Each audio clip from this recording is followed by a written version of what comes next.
Four pizza guys who came to America with nothing but a recipe. Now their chain is growing domestically, and they're taking the show on the road internationally. They're here to tell us the secret sauce. Their story is an American dream. Scoreboard loves this. Four brothers immigrating from Italy in the 1970s have turned the famous Famiglia Pizzeria into a household name, not just in the U.S., overseas as well. The Kolaj brothers opened their first pizzeria in New York City in 1986 in my old neighborhood and have been rolling in the dough, so to speak, ever since. So what is their secret to staying up in a down market? Let's ask three of the brothers who join us now. Welcome. I hope I get this right. Giorgio. John.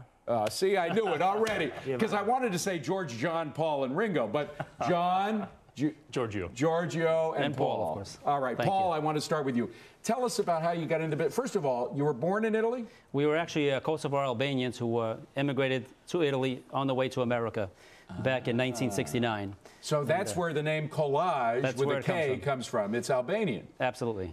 But Italy obviously had some influence on your eating habits and your business habits. It's had an impact in our life from then and through today. So how did you get started in the business? Actually, it's a good point. We escaped into Italy, and I was born in Rome in September of '69. Literally escaped, by the way. This is when it was run by an awful dictator. Absolutely, absolutely. The partisans came in. They killed my grandfather. Wow. They drove us out. Thank God, my father, who was a farmer, along with my mother, were the first non-agrarian generation, by the way. You know, he had insight. He had vision. Though he had never left Kosovo in his life, he knew that it was better in America. He had heard that it was better. So he sacrificed everything. He sold off everything that we had, headed to Italy, bought our tickets on the train. We settled in Rome, in Frosinone, small, beautiful little town just south of Rome. I was born there. He died about 7.5 weeks later. 7 months later, my mother carried on his dream and decided to come to the United States. We landed at Kennedy Airport. No family, no relatives. No. Any money? $283 the Catholic Charities had donated. $283. We repaid the loan with interest, by the way. Wow. And how did you get from $283 to starting a business that ended up with all this? Well, we started working obviously at a very young age, and you know, Giorgio started when he was 6 years old. I was 9 years old, and we worked through some of the great pizza shops in the Bronx, and Brooklyn, New York, and really honed our craft with some of the old-time pros.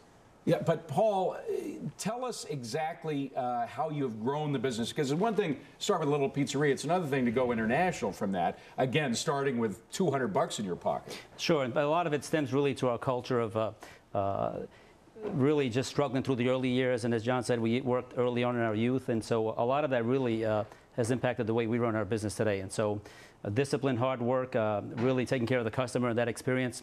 And so we family. Family must, I mean, the fact that you guys are still together after so many years working together says a lot. And we started 22 years ago. In fact, we just celebrated 22 years last week. Today we have about 93 units around the world, primarily in America. Just started the international expansion. Now, Giorgio, a fascinating thing is you've seen some downtimes before. You're getting through this downtime, this down economic time, because of the fact that a lot of the ingredients, while they've gone sky high, commodity prices we know have gone way up. You are in at least part of the process by which the ingredients get to your company. Absolutely, David. You're right. We are, you know, we're very, almost to say even religious, very jealous about our brand and about the quality of the brand and everything that we do, from the raw material to the people that we select and So hire. you got into olive oil, you got into tomatoes, you got into the things, the pasta, the stuff that goes, the ingredients. You own a part of that food chain, right?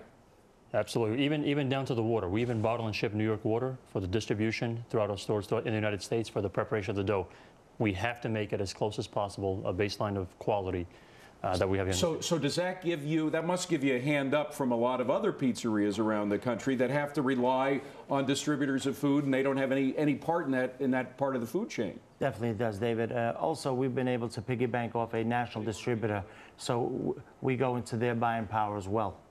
Now, we should mention, as we're opening the Olympics in China, you actually have some interest in China. Tell us about that. We've consummated some recent deals with some really large franchise companies, and a great example of that is a company out that does business in China and Europe and throughout the world, SSP, and so that's a franchise program. But we're in Shanghai International Airport and Hong Kong as well. And You're in Shanghai Airport right now. We are, and this is just the beginning of some really great deals happening. Now, how about your franchises? How are they doing? They're doing franchisees. great. They're doing great. We have some wonderful partners. You know, just you're only as good as the company that you keep. And so we have wonderful partners. We have a national program, a national franchise program with HMS Host, which is one of the world's leading food service providers in airports primarily and in motorways. Wonderful company. We just this week signed a national agreement with National Amusements with Sherry Redstone and her wonderful organization. You know, we're the official pizza of the Yankees. We should mention the official pizza of the Yankees. That's a pretty big plus, yeah. But the fact that you are able to provide them with ingredients, your franchisees with ingredients as well as everything else that you provide, that must be a big bonus for the franchises. It definitely is. And again, with the purchasing power and you know, going to the source for quality, and you know, that's allowed us to be very successful. By the way, you've got a box on the table there with the China. This is what it looks like from China. Can we get a picture of that? Put camera 2 on that. There you go. There you go.